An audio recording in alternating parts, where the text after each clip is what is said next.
L'attaquant polonais est vraiment le sauveur de l'Olympique de Marseille en Coupe d'Europe cette saison et il l'a encore prouvé ce soir en inscrivant un doublé contre le FC Bâle. Il n'a pas tremblé au moment de transformer sa Panenka sur penalty dès la 18e minute, avant d'être au bon moment, au bon endroit, après une frappe repoussée de Rongier, pour claquer ce deuxième but qui fait un bien fou à l'Olympique de Marseille. Arek Milik en est déjà à 28 buts en 44 matchs avec l'Olympique de Marseille et seul Didier Drogba fait aussi bien, preuve de son extrême importance. On aurait dû mettre au moins 4 buts d'écart au FC Bâle. C'est la déclaration de Jorge Sampaoli en conférence de presse à l'issue de cette victoire de l'Olympique de Marseille.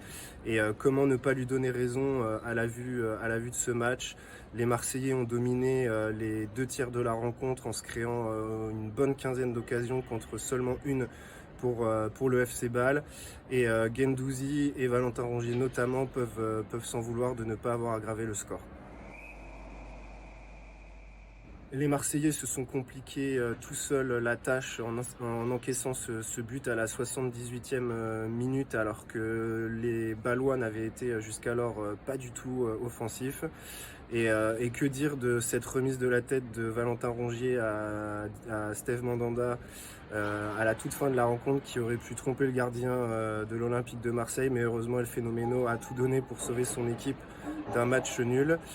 Une victoire 2-1 qui annonce finalement un match assez compliqué au retour en Suisse, notamment avec la suspension de Dimitri Payet, qui a reçu un carton jaune en première mi-temps et qui ne sera donc pas du déplacement du côté de Bâle la semaine prochaine.